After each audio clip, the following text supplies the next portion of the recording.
Hello, everybody. Welcome into the Box Score Network. This is Mock Draft Monday with an asterisk because you may be seeing it not on a Monday, but we are loaded tonight. We've got a whole panel full of experts here. We're going to do an entire first round mock draft. Every one of our experts tonight has a handful of teams that they're going to do their best for to really rally up here. Simon Short, of course, who's the heart of the network, does a whole bunch of crap here, is the commissioner. Austin Freed and Billy Weltman from Tricky Takes. Ronan Summers, who is an old friend of the program for a long time now, and Jess Saban with us tonight as well. Thank you all for being here. Thank you for watching. It's a privilege to do this. Tennessee has the first pick in the draft, and Simon is picking for them. Simon, get us kick-started here. All right, with the first overall pick, and I'm doing a bunch of stuff here with the screen. With the first overall pick, the Tennessee Titans are going quarterback. We are taking Cam Ward, quarterback out of Miami. Um, there's still pieces on this roster to like overhaul the offensive line a little bit last year. The defense is still playing well and has a good mix of veteran talent and some young players. There's some things we need. There's some things as an organization we need to figure out. But I really like quarterback here. It's not the best quarterback class. It's not Caleb Williams. It's not Trevor Lawrence, whoever. But Cam Ward, I think, is good enough to warrant taking a swing on with where the franchise is at for Tennessee right now. So Cam Ward, first overall pick to the Tennessee Titans, is the selection. All right, Cam Ward off the board. I don't think the universe will be shocked if that happens in a couple of months from now, but we will see. That brings us now to the Cleveland Browns at number 2. That will be Billy. Cleveland has a rather complicated situation going on here, but Billy's going to clean it all up with this draft pick. Billy, tell us what's happening here, man. Well, with the second pick, the Browns are now going to go with Abdul Carter out of Penn State. I think with Cam Ward off the board, that's the Browns' primary target at quarterback. I don't think they're as high on Shedeur Sanders or maybe even a guy like Jackson Dart. Definitely not here.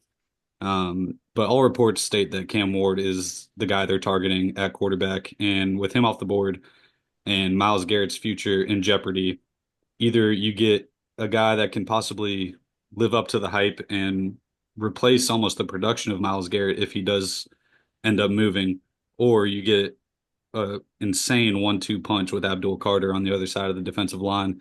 So I think with Cam Ward off the board here, at 2, Abdul Carter is the primary target for the Browns here.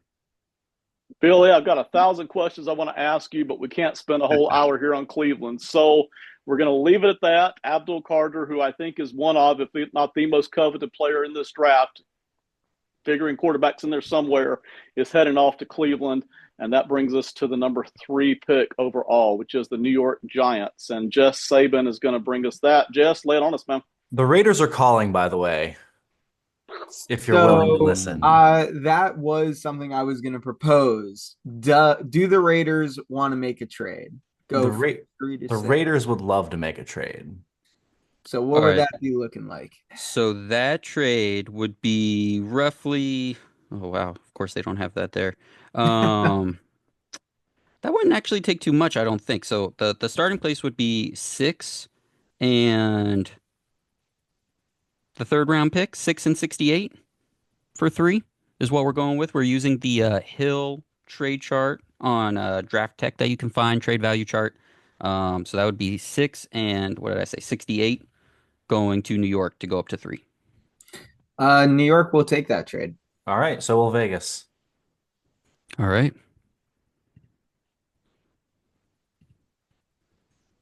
All right. So Simon is hooking up the live board and working out that trade right there on the finals. So the Raiders, if I'm correct here, have moved up to number 3, right? And Austin's got the Oh Raiders, shoot. and Jess is going to sit back there at number 7 with the Giants. I've got that correct. That's it. It's number 6. 6. Number Number 6. Yeah. 6. All right. So Austin, take it away, man. All right, I'm on the board. Yeah, so we're doing here not necessarily what we think is going to happen. We're doing what we would do if we were in these positions. And I've got my top 50 board right here, and the number 1 player on my big board is available here at 3. And I know Drop probably us a all. name and then explain it, Austin. Sorry. It's going to be Travis Hunter. He's the Okay. best player in this draft. I know the Patriots would take him if he got there. I know the Giants were probably considering him, and I know the Jags would take him if he was there. So we got to move up a little bit to get our guy. Didn't cost that much. All right, Austin, let's take a sorry, oh, Sam, go ahead. Ben, before you go, let's take a quick pause. Why is this not letting me force the trade now? Maybe just So just one of do my like an settings. obscene Yeah, trade. just send a bunch of picks. It doesn't matter. All right. Yeah, because we're only doing the first round here, so no need Okay. to All right. overcomplicate it. Go ahead, Austin. Were you All gonna right, say I'll anything come else? Oh back no, in. go ahead, Ben. Go ahead, Ben. Austin, you made the big move here with the Raiders. I'm sure a lot of people were suspecting quarterback there when you did it, but you actually really like Travis Henry again here. So I know you love him, but go ahead and again explain kind of the Raiders' vision here for him real quick for us. Yeah, I mean the Raiders are we're not in a position to win now. We've got an old head coach who is a great locker room guy himself, and he needs to build the like program out. He is here to kind of turn over a new leaf, set a new standard, and what you need is a high quality leader to be kind of the face of the franchise, and that's what you're getting in Travis Hunter. There's no if ands or buts about it. He's just a great dude and a great football player and a future leader for this team. Raiders getting aggressive, getting their guy, really started up the pot here. And that brings us to number 4 on the board, the New England Patriots. Ronan, man, what you feeling on this? We're a little bit unhappy because our top two guys are off of the board, so we're going to be looking to potentially trade down if anybody's interested. With Shador on the board, with 7, 9. If anybody's interested, once, twice. All right, so we're going to be sticking with our pick, and we're going to be selecting Will Campbell. We're a little bit unsure about the arm length. You know, he obviously put on fantastic tape at LSU.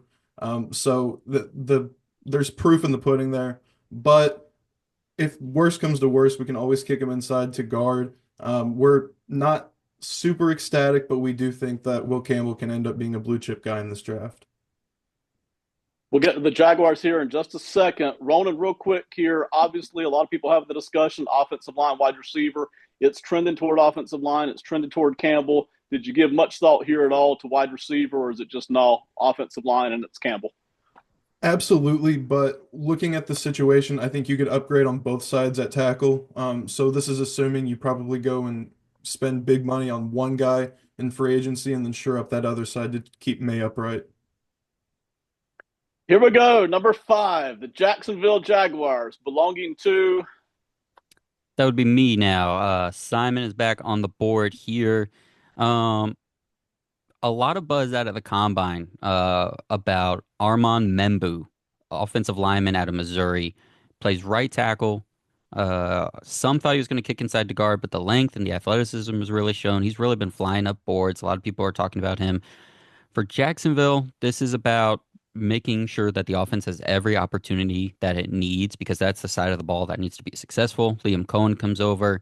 The Bucks offensive line has been transformed and has played much better. Jacksonville needs to add pieces. Not sure if he's going to play tackle or guard when he gets here, but we'll bring him in the building and we'll see what comes of it. So Armand Membu is going 5th overall to the Jacksonville Jaguars.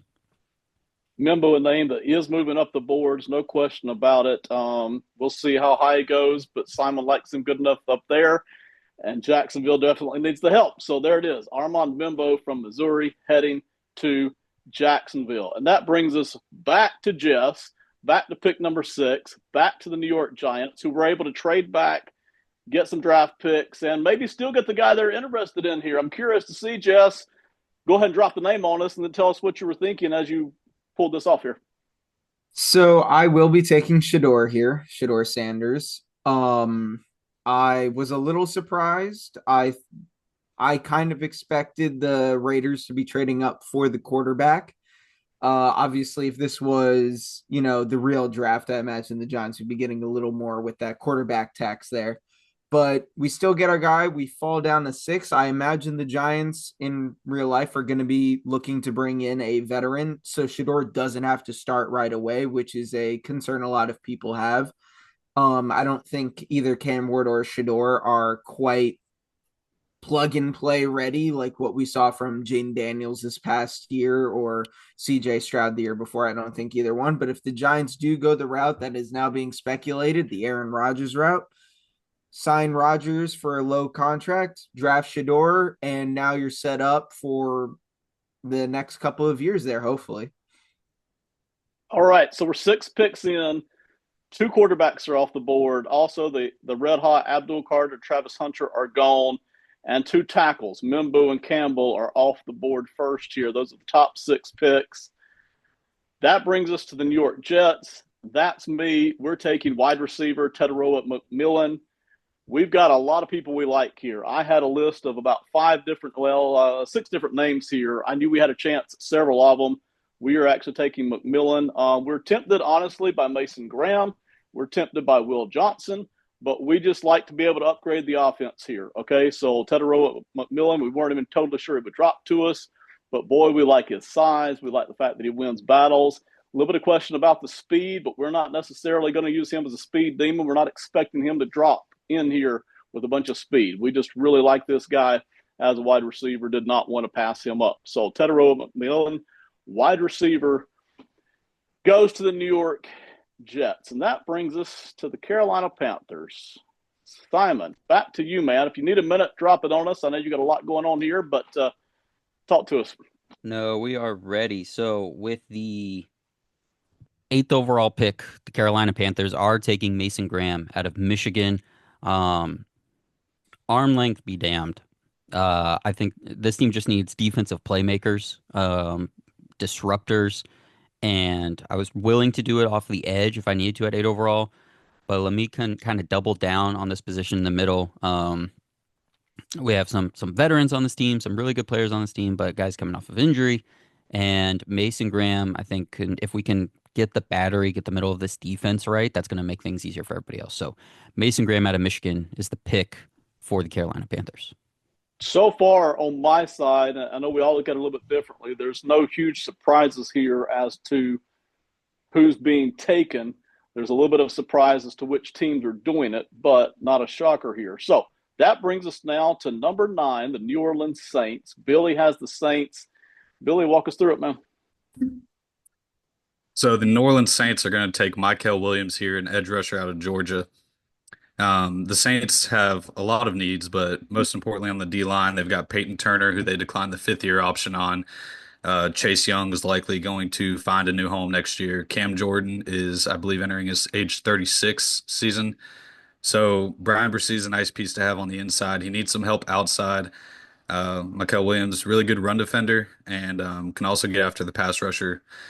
Battled some injuries last year, so production doesn't look, it doesn't pop off this page to you, but I think he's going to be a very productive NFL edge guy moving forward, and a guy that kind of stabilized that position for New Orleans as they've missed on a few guys in the past few years at that position. So I think he can be a stabilizing force for them. Billy, I do want to stop and talk to you here for a second because we've zipped through the first part of this draft really, really fast. So we'll get to Jess in Chicago here in just a second.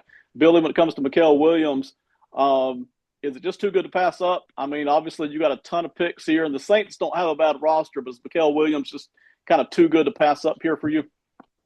If Ted McMillan fell here, I think I would have gone receiver because, they have struggled to stay healthy there as well. But I think, just with the needs that they have, DB is another spot. Will Johnson is a guy I considered here. But I think just with the need they have at edge and the instability they have at the position right now, yeah, a little bit too good to pass up. I think he's, probably a more proven commodity, a lot to do with the size, 6'5", 260. Mike Green, James Pierce, really good players, a little on the lighter side though. So I went with a guy that I think can be, a lasting impact player at that position for them. And I got to ask real quick, had either quarterback dropped here for the Saints? I know you got Carr for like another year cap-wise, but would you have considered either quarterback? Could they just slip to the spot? Shador, without a doubt. Yeah, Cam Ward, without a doubt, too. I knew he wouldn't get here. Okay. Yeah, for sure. Okay, awesome. Good enough. That brings us to number 10, the Chicago Bears and Jess Saban. Jess, give us a name and then explain it, man. Chicago will be taking Kelvin Banks Jr. here, the tackle out of Texas. So Chicago had a lot of expectations going into last season, and they did not meet them. And a large part of that is because Caleb Williams was getting absolutely hounded every game. The Bears have a couple of pieces expected to hit free agency, including guard Tevin Jenkins. They just have a just blatant need for guard, center, and tackle here. Uh, Coleman Shelton is also expected to leave. Banks is a guy that his run blocking is better than his pass blocking. He's going to need some work, particularly against power rushers. He's going to probably need to add a little bit of muscle to his frame, but he is a guy that they need to protect Caleb Williams, and I think this is an excellent first start for that. I like Banks a lot. I love it. You're speaking my love language with the offensive line, and specifically the offensive line with Chicago. So I love it. I got to ask real quick before we get on to the next pick here. Had Mimbo or probably not Campbell, but had either guy dropped, would you have taken them over I would have Banks? taken Membo. Yeah, Okay. Membo, he's just got a bit more on his frame. He's just a bit bigger. Banks is a little undersized. I think he measured in at the combine. Let me just bring it back up here at 6'5", 315. Some people had him coming in at about 6'4". Okay. So coming in at 6'5" was actually a bit of a little bit bigger than I was expecting him to, and from what earlier reports had anticipated. But I think Membu is a little bit better, especially since Banks is kind of coming off those ankle injuries. You don't like that. You hate to see that with offensive line, but I still think he's going to be the best option here. I know a lot of people, there's been talk about Gianti going there, but you got to win in the trenches. Ronan, I know you're a Rams fan. We've got the Rams banner in the background, but we're not going to try to screw over the 49ers. You're going to do the best you can for them and then hope it doesn't work out at all, right? Absolutely, absolutely. And with this pick, the 11th pick in the draft, the Niners are going to select cornerback out of Michigan, Will Johnson. He's big, he's instinctive, he can read quarterbacks. I know there are questions about the injury. I like his just overall production. I think he's going to end up being a solid starter in this draft. It's kind of getting to that territory where I don't think they need necessarily a slot like a Barron, even though some might rank him above a guy like Johnson. I overall just kind of prefer the bigger, instinctive kind of cornerback there. I personally love it. I think the 49ers can go several different directions, but I really like Will Johnson. I figure Will Johnson's got a good chance of still going top 10, but we'll see. Tonight, he is 11th in our draft. That brings us to the Dallas Cowboys at number 12. And the Dallas Cowboys are picking up Kenneth Grant, defensive tackle out of Michigan. Kenneth Grant. Okay, so here's the thinking. We've got our edge rushers. We're pretty good at that. We've got some guys who can cover in the backfield. We wouldn't mind adding a safety. We also wouldn't mind adding a couple other positions, but defensive tackle was where we really wanted to go. And when it came to defensive tackle, it was Kenneth Grant that we really wanted to get here. We also would have drafted Walter Nolan had Kenneth Grant not been available here. We would have even considered a couple of other guys, a couple of the Georgia guys, if Kenneth Grant had not been available here. But we love Kenneth Grant's size. We have been needing to try to stop the run for probably 3 years now. We have not done so. We have been really porous up the middle, and that's everywhere from defensive tackle to linebacker to safety. So this is another chance here to try to fix that here. We've attempted that with the last draft. We're going to try to continue that with this draft. Kenneth Grant, a monster inside, really good against the run, but also offers promise in terms of getting to the quarterback. So that'll be the pick there for the Dallas Cowboys. Kenneth Grant coming out of Michigan. That brings us back to Austin and the Miami Dolphins at 13. Austin, man, it's been a while since we talked to you, but lay it on us, man. Yeah, that's what trading up will do. I got put in a little bit of a blender here. I think the last three picks were probably my board, so that's unfortunate. But we've got another guy we like in Josh Simmons on the board, so that's where we're gonna go. Uh, Star left tackle for um, Ohio State when he was healthy, got injured, and that's definitely lowered his draft stock. I think if he played all the season healthy, he would probably be a top 10 pick but it is a serious injury that you have to worry about. He also has the ability to go play on the inside, but right now as the Dolphins, we're assuming that we need a left tackle, and he can definitely fill that need for us immediately. And if Armstead does resign or we address it in free agency, he's got the flexibility to move. I love it. Once again, you're speaking my love language with the offensive line, and you're speaking my love language with the Dolphins and the offensive line. I've been fussing at him for years over this. So I love Simmons going here to the Dolphins. That brings me up again with the Colts at 14. And the Colts are going to pick up Malachi Starks. It's a boring pick. It's one that's been projected by myself for a while. And I realize that there are people now saying that Starks might slide to the back end of the first round. I'm okay with that. I get that. I understand that. Even people who coming off this NFL combine are looking at Nick Emmanwori out of South Carolina as just being the Greek god of athletes, right? I get that too. I also love Emmanwori. But if I'm the Colts and if I can get Starks to kind of help that backfield in the defensive secondary there, I'm going to go ahead and take it and be happy. I've got 2 months to reconsider this pick. So 2 months from now, check in again. I might change my mind. But for tonight, it's Malachi Starks. We're very happy that he's here. And he is going to be a member of the Indianapolis Colts. Back to Simon. Simon, how many teams do you actually have you're drafting for tonight? We did a little readjusting here. Yeah, I think I ended up with six. Okay. We behind the curtain, we had someone pull out last minute, and I was like, "Listen, guys, I can't. Don't let me take all these picks. I'll try to, but no one wants to hear me talk that much." But I've got the Atlanta Falcons here at 15. And stop me if you've heard this before. The Atlanta Falcons need pass rush. They need someone to get after the quarterback. They haven't done it yet. They haven't really even tried all that hard, but I'm going to keep trying. And I am taking Shamar Stewart, defensive end out of Texas A&M. Stewart already looked just on tape like he had really good length, really good athleticism. You could move him around the line a little bit. You could do some different stuff with him.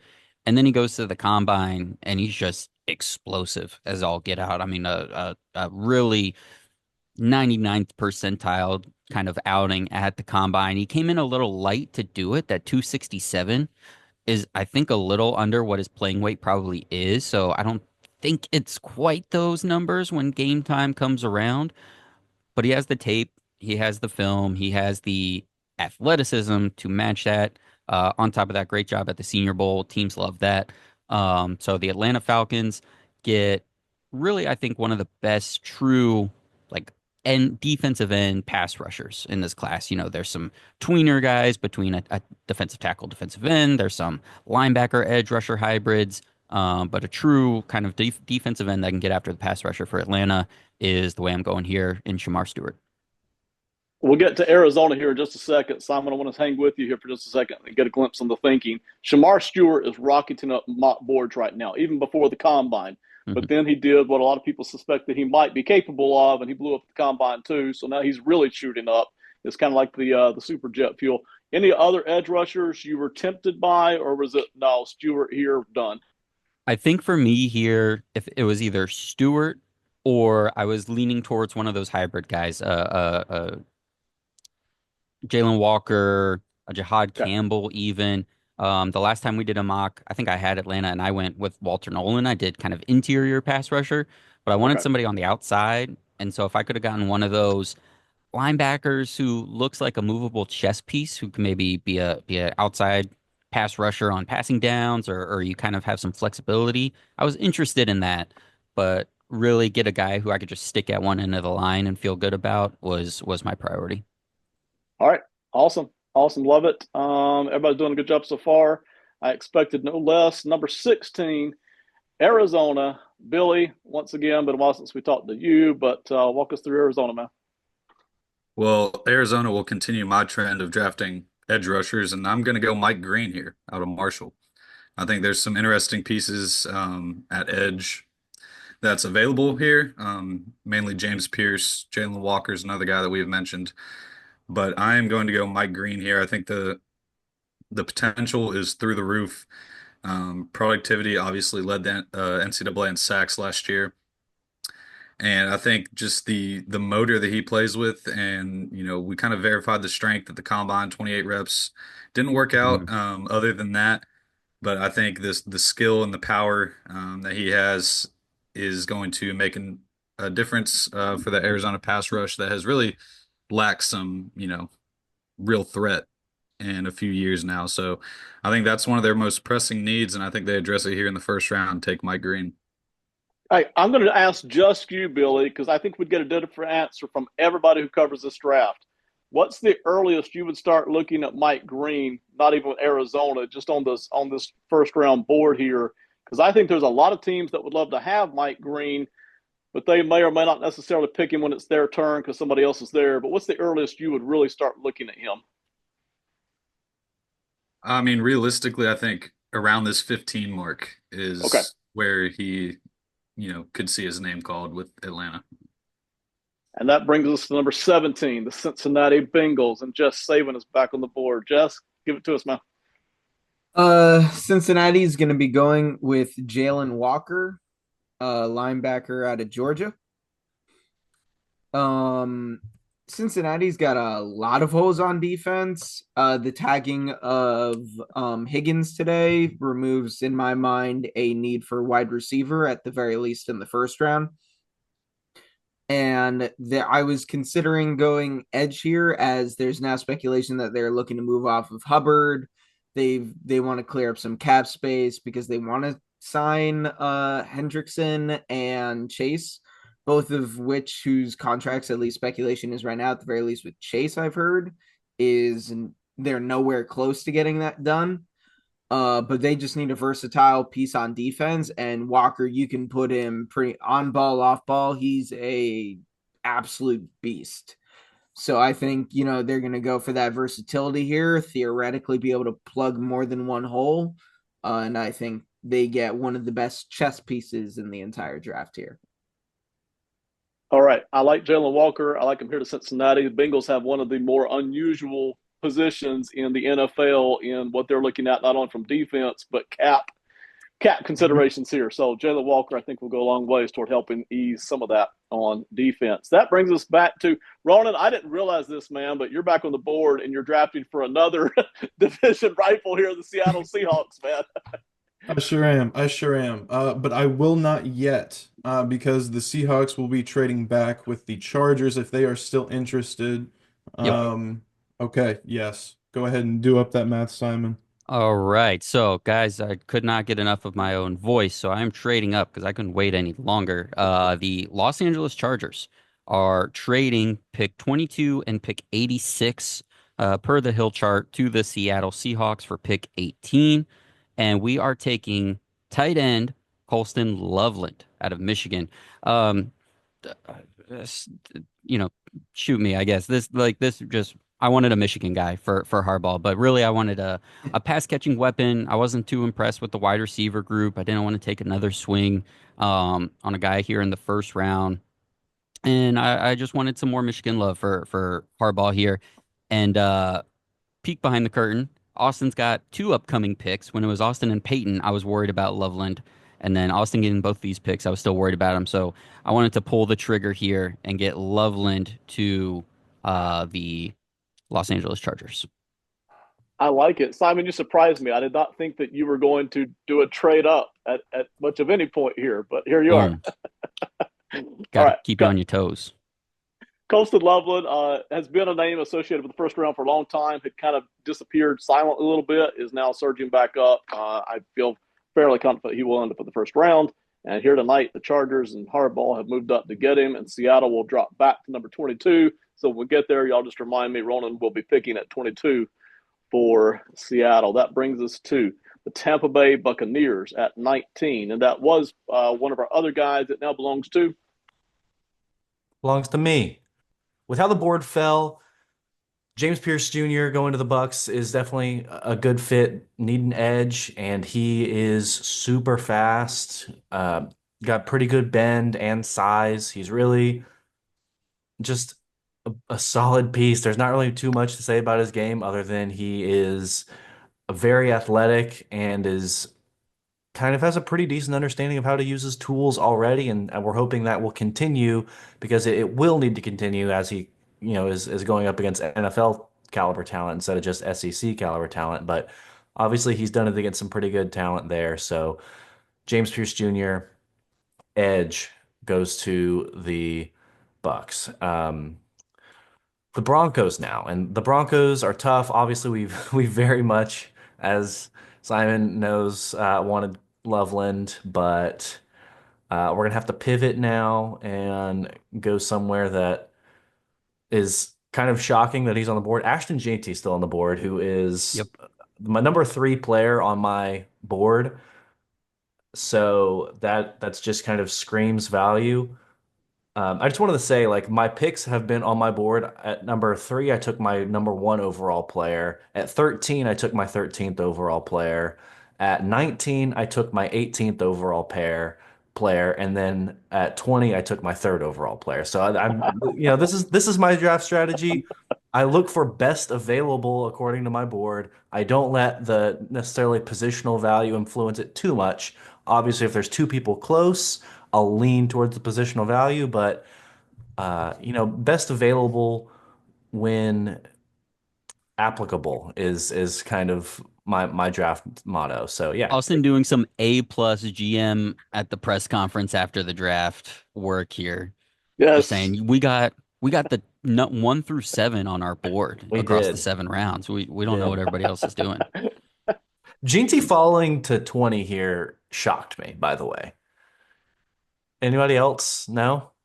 No, that shocked me as well. I thought for sure Dallas was just gonna take because it's like regardless of their need, like that is I think the easiest pick to predict that they're just gonna take Gianti. So Yeah, he's on our board, but no, we had 2 guys ahead of him, so wasn't going to happen tonight. Not even close. All right. Jonty, 20th to the Broncos. Pierce. And by the way, for those of in the audience who haven't seen Pierce, please go look up his tape. It is phenomenal how fast off the edge he is. And his 23 tape is even better than his 24 tape, okay, to be honest. So please go check it out if you haven't already. That brings us now to the Pittsburgh Steelers at number 21. And we are taking, give me 1 second to check out the notes here. I apologize. I just want to make sure he's still there before I pick him. Yeah. Walter Nolan, defensive tackle out of Ole Miss, is who we're taking for the Steelers. We considered a couple of different guys here, not just defensive tackle, but we also thought about Derek Harmon. We thought about Jade Barron. We thought about Siobhan Ravel. But ultimately, Walter Nolan is the guy here out of Ole Miss. Walter Nolan is a really good player up the middle. I don't necessarily project superstar here. And I don't necessarily know that Pittsburgh's biggest need is defensive tackle, but Pittsburgh is so darn good at developing defensive linemen, and they are starting to get a little bit long in the tooth along the defensive line. In a draft class this rich with players this good on the defensive line, we just couldn't pass him up. So Walter Nolan out of Ole Miss, heading to the Steelers from defensive tackle. And that brings us back around to pick 22, which I believe now belongs to the Seahawks and Ronan, correct? Yes, sir, it does. And with the 22nd pick, the Seahawks are going to be drafting guard out of Alabama, Tyler Booker. Booker is a 2-year starter out of Alabama, so he's obviously gone up against very good talent. He's got great technique. The interior of this offensive line in Seattle desperately needs help, and Booker is a good step forward with that progression. All right. Tyler Booker heading to Seattle. By the way, I love that too. Seattle has been needing some interior offensive line help as well. All right. Next, the Green Bay Packers at number 23. Billy, back to you. The Green Bay Packers will be selecting Jade Barron out of Texas, the cornerback. There's some question marks at that position for Green Bay, and I think he is, the number 2 cornerback on my board personally, behind Will Johnson. So with Jair Alexander's future in jeopardy, along with Eric Stokes being a free agent, you need some stability there, and I think Jade Barron fits the bill. Super productive Thorpe winner, very athletic corner, and so I think that he will slide in nicely in that Green Bay secondary. Jade Barron. I am hearing him now all up and down the first round. We'll see where he goes come actual draft night. The Minnesota Vikings. Jess, back to you, man. well, Minnesota was really hoping Jade Barron was going to fall. So they're going to have to pivot here to Nick Emanowori, safety out of South Carolina. Just go with possibly the best defensive player remaining in the draft, certainly the most athletic. The secondary for Minnesota is going to be losing a lot of pieces. Byron Murphy, Stephon Gilmore, Shaquille Griffin, Fabian Moreau, all corners, all about to hit free agency, but they are showing some age there outside of corner in their amongst their safeties. They get a young, athletic. I know I kind of was talking about Jalen Walker this way, but he's a chess piece. With his athleticism, you can put him in the box, you can put him deep.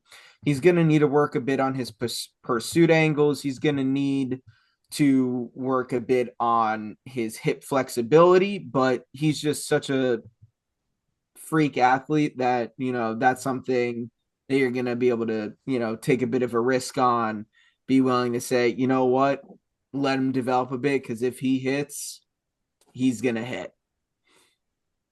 All right, Eamon Wari. If you haven't seen him in the combine or on tape, go check it out. It is fascinating, okay? It is fascinating. All right, to the Vikings, 24. That brings us to the Houston Texans at number 25, a team that I now have, and we are picking Derek Harmon, defensive tackle out of Oregon. We had a couple of different needs here for Houston. We really honestly wanted Tyler Booker, the interior offensive lineman out of Alabama. He got taken a couple of picks ago because we would really, really love to upgrade the interior of that offensive line. So we're tempted by Gray Zabel as well. There's no question about it, but that is not what's going to happen tonight. Tonight, instead, we are going to go ahead and pull the trigger here on Derek Harmon, defensive tackle. We really love our defense, but being able to get a big guy like Harmon on the inside who seems to have really good grades all the way across the board, we really love the idea of plugging him in there and making that defense even more ferocious than it already is. Ronan, we finally get to you and the Rams, man. I mean, you've been picking it for all the division rivals, but now you actually get to do a Rams pick. I know it. And this is probably my favorite pick of the night because Sean McVay finally gets his tight end. Because he's been looking into guys like Brock Bowers in the past. He finally gets his tight end in Penn State, tight end Tyler Warren. I am honestly really surprised he's still on the board. Loveland would definitely be a guy that the Rams would look into at this spot, but with him getting taken by the Chargers, the Rams are sprinting to the podium with this pick.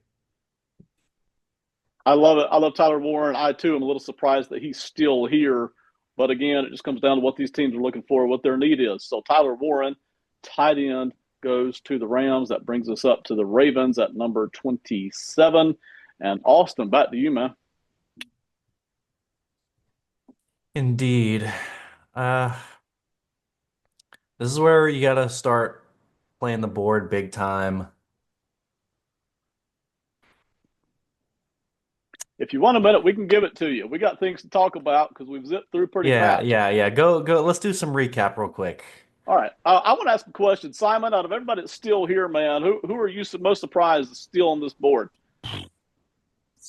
Most surprise is still on the board. Based on the combine stuff and the way things were trending just before the combine, I did think Jahad Campbell might go somewhere here in the top 20-ish picks. Not necessarily my flavor personally, but I think in terms of where things were trending, especially with the talk out of the combine, not just being about Campbell, but being about like, hey, the teams in general just love the defensive front seven players in this draft.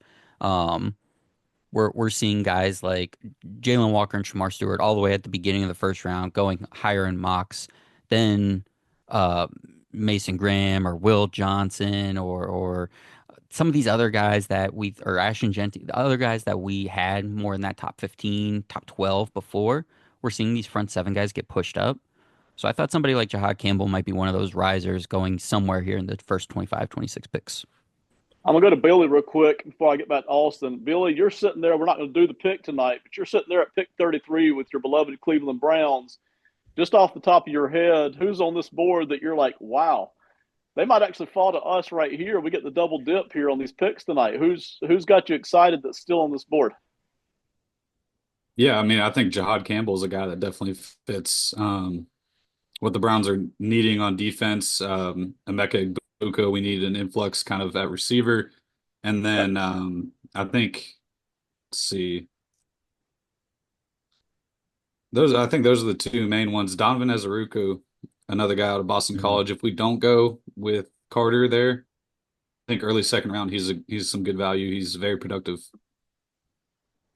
And that brings us back to the Baltimore Ravens and Austin. I think we have a pick ready, man. We do have a pick.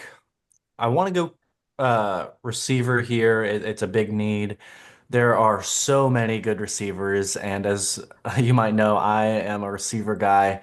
But the Ravens are a very particular group with their receivers. I'm gonna go Alec Ayomanor out of Stanford. I really like him. He's a big guy. He's gonna play on the outside. It allows Zay Flowers to be in or out depending on formation. It allows them to still run their two tight end sets with Isaiah Likely split out in the slot whenever they need to. He had a really good combine. I don't see enough people talking about how he went out and ran a 4.44. He's one of those guys who was expected to run in the low 4.5s, and everybody was saying if Yep. he just comes out and runs a 4.45, he's going to be a first round draft pick. And then he did it, and nobody said a word about it. And I don't, also, it wasn't just like he ran fast. He jumped high. He had a good broad jump. He looked really smooth all around. And I heard he interviewed really well. So his draft stock, he's gonna be a late riser. He's someone who's getting overlooked right now. And come early April, he's gonna be shooting up draft boards. Yeah, listen, I love this. I love this for the Ravens. And Alec Ayomanor is a guy who is a really polished receiver, probably one of the top two or three most polished receivers in this draft. I mean, I really like this, but you're right. He's been overlooked. He's very quiet. His game is very quiet. People aren't talking about him. I figure there's NFL teams sitting back in the second round that can't wait to get their hands on him. But here you are grabbing him before they can do it, and I think that might catch some people off guard if they're thinking, hey, he's back there at pick 50. He may not be there, depending on who likes him enough. Just like Baltimore, he may be long gone, just depending on again what people like and what they're seeing. Brings us back to the Detroit Lions. We are going to go ahead and pick up. Give me 1 second, double check it here. Moving over here to defense, we're picking up Siobhan Ravel, cornerback out of East Carolina. I wanted to do one of two things with this pick for the Detroit Lions. I either wanted a legit cover guy to continue to help this secondary grow and develop. I love our safeties back there, our cover corners, kind of a mixed bag, somewhere between developing and older guy who might turn into a free agent and another guy who I like. So Siobhan Ravel, man, his attitude and his energy just absolutely fits with the Detroit Lions. So we're going to grab him coming off of an injury himself from East Carolina, but we like the size, the energy, the cover ability, really like all of that. He's going to Detroit. We were also tempted here to get speed off the edge. And listen, we didn't think a Mike Green would drop to us. We didn't think most of the really quick, like a Pierce from Tennessee, would drop to us. But had one of them drop, we would be very tempted by that speed off the edge if we could get that. That brings us to pick 29 and the Washington Commanders. And Simon, take it away.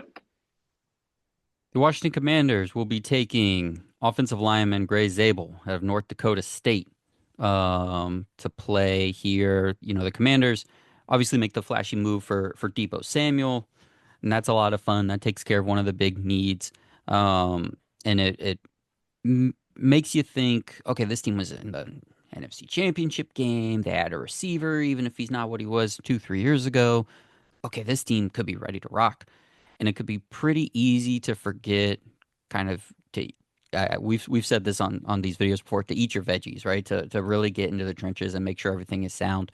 Gray Zabel was shooting on mocks. I was pitching this pick as a trade with Ben actually before the pod because I was convinced between picks 22 and 24 25, 26, even 27. Like I didn't think he'd be here.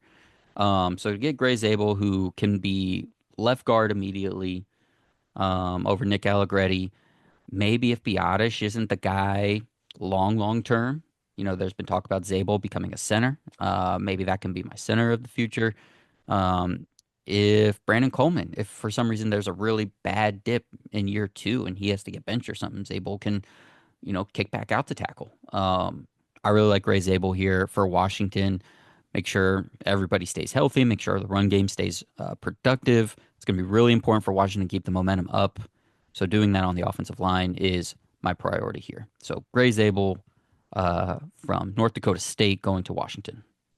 All of you guys here with these offensive lines, I'm loving it tonight. So the Commanders, a team I've been beefing on for 2 or 3 seasons as well, to please upgrade your offensive line. And again, you can't fix all what I'm saying, but Simon doing that here with the Commanders. That brings us to pick 30, and I just can't resist the pun. The Buffalo Bills, and Billy is picking for the Buffalo Bills. So Buffalo Bill, please take it away. All right. Well, I think there's a few needs for Buffalo, but here we're going to go with Matthew Golden out of Texas, wide receiver. Blazing speed, really reliable, and I think that as long as you have Josh Allen, you need to build around him as much as possible. And the supporting cast of receiver for me just isn't as good as I would like it to be. Obviously, you have Keon Coleman there. You've got Khalil Shakir. Um, Amari Cooper is not getting any younger, so you've got to load up with talent around him as much as possible. And I think Matthew Golden, big riser after the combine, obviously put up really good numbers. We have 2 picks in the second round, so I considered going DB here and then loading up on a receiver later because it is a deeper class. But I think right now Matthew Golden, can't pass up on him at 30. Billy, I got to ask you, if it wasn't him, were you going to go down to another wide receiver, or were you going to switch to a different position? I really like Xavier Watts out of Notre Dame, safety. Okay. You got some holes there. DeMar Hamlin's a free agent, so I think that was another guy I was considering, but it was between him and Luther Burden for me. And, I think Matthew Golden right now, after probably the draft high I've got on him right now, but him and Luther Burden were the top 2 picks I was really considering. It's easy to do. Okay, Kansas City Chiefs, number 31, just got ripped in the Super Bowl. Jess, what are we looking at here for Kansas City? Kansas City here will be going with Tyleik Williams, defensive tackle out of Ohio State. I know a lot of people are going to be saying they have to go offensive line. They have to go offensive line. And while that is true, I think Kansas City is very much in a win now mode. And offensive line, particularly once you get to the back half, offensive tackles, it's not a super high success rate of immediate impact. And I think that's what they're going to want. So I think they're going to target that in free agency or hope that their pick of Kingsley Suamatea from last year develops in the offseason. And that means I think they're going to then try to address the trenches on the other side of the ball. They don't really have a ton at defensive tackle past Chris Jones. I think this is a great defensive tackle draft. I think they're going to be getting a lot of value out of Williams here. And I think that they're going to try and essentially do what Philly did, just be able to dominate the trenches. And you got to be able to, that starts here in the draft. And again, I think they're going to try and address the offensive trenches in free agency, get some more established pieces.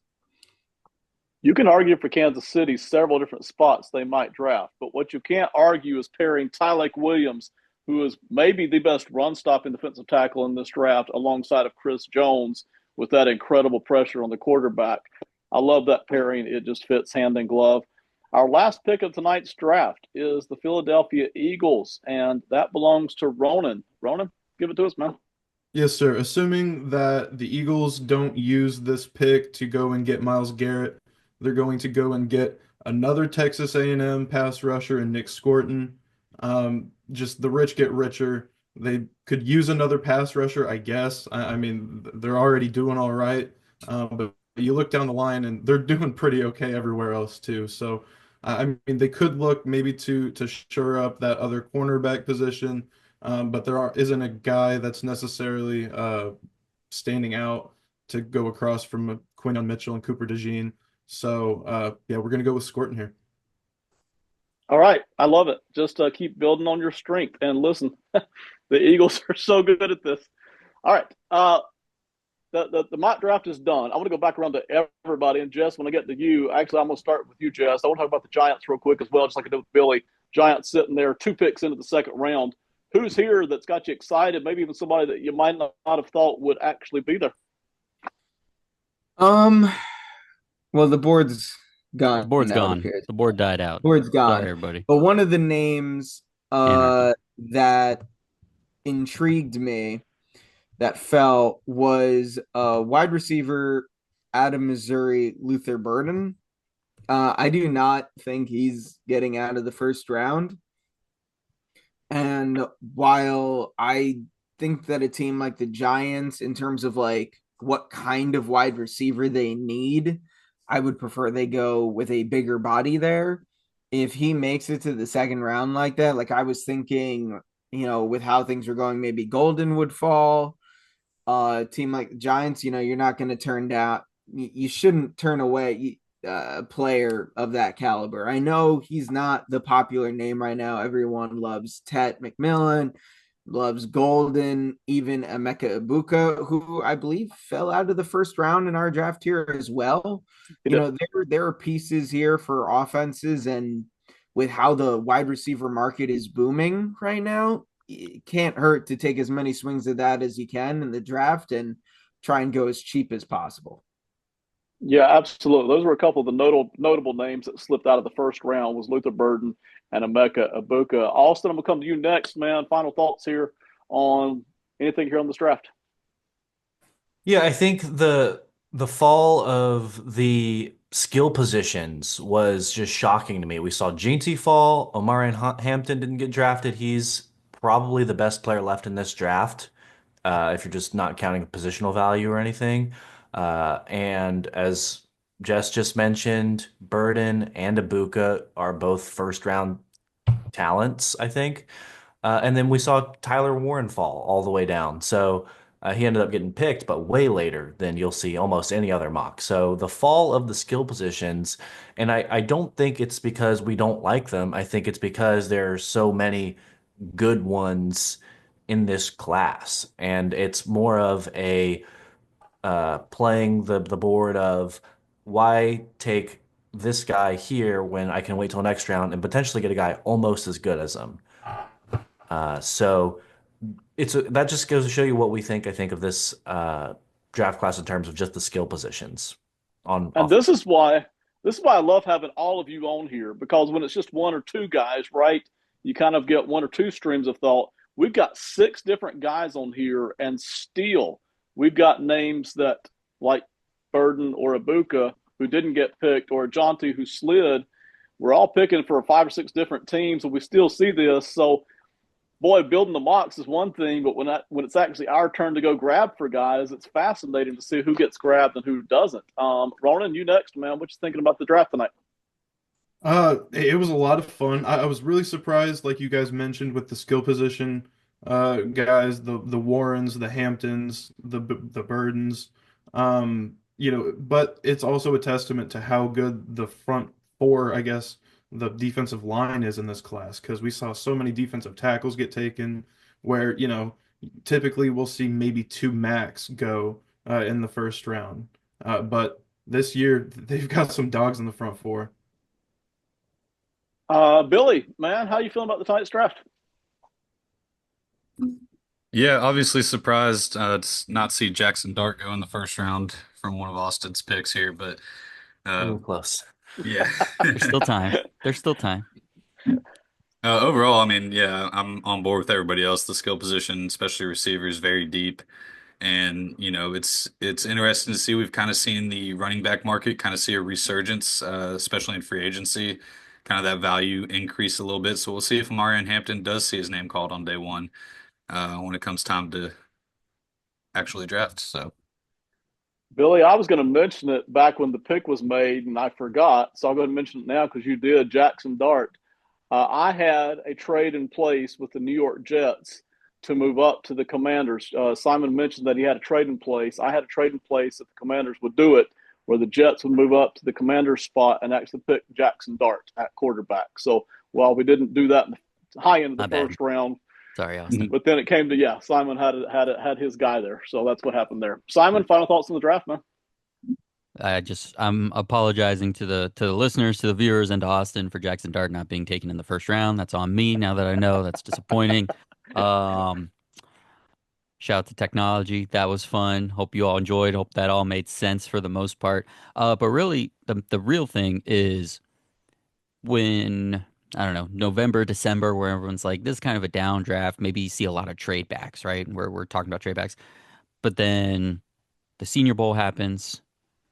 Super Bowl happens where we see how big trench play, how important that was. And we're like, this is a pretty good trench draft. So what we had in our mock were 15 and down. It was like grab a tackle, grab a guard. I wonder if that's what's going to happen. Like teams that would have traded back, maybe pre-Super Bowl, pre-Senior Bowl, they were thinking about it before. And now like, maybe we just take that guard. Maybe we just take another tackle and see what happens. It'll be interesting to see for sure because it is a good group for those spots. So we said it was a weaker draft, and yeah, that's because the skill guys aren't flying off in the top 12. There's not a bunch of quarterbacks. But will teams be more motivated to keep their first round pick because you can get a good offensive lineman, defensive lineman in this draft, even at the back end of the first round? My final thought on this tonight's mock is I couldn't wait to get my hands on some of these defensive players for the particular teams that I had. I looked at these defensive guys. I was like, dang it, if I don't get him, I'm gonna be sad for years. I just like that guy so good. And yeah, there's guys all up and down. Honestly, the first 3 rounds of this draft that I like, but for that first round, the teams I had, I was very excited to get most of the picks I got, and in most cases maybe there was a guy I liked even better that already went ahead of me, but I was really happy with the picks that were sitting there when it came my turn to pick. So I just really loved a lot of those defensive guys, especially on the defensive line that were available. All of you, thank you so much for watching. Austin, Ronan, Billy, Jess, Simon, thank you all for being a part. It's so cool to have this many different kinds of thoughts going on in this draft and see what actually happens when we actually roll through it in real time. Everybody, thank you for watching. This is the Box Score Network. This has been Mock Draft Monday with an asterisk. Please check us out next time. We will do this again. Have a great one. Goodbye.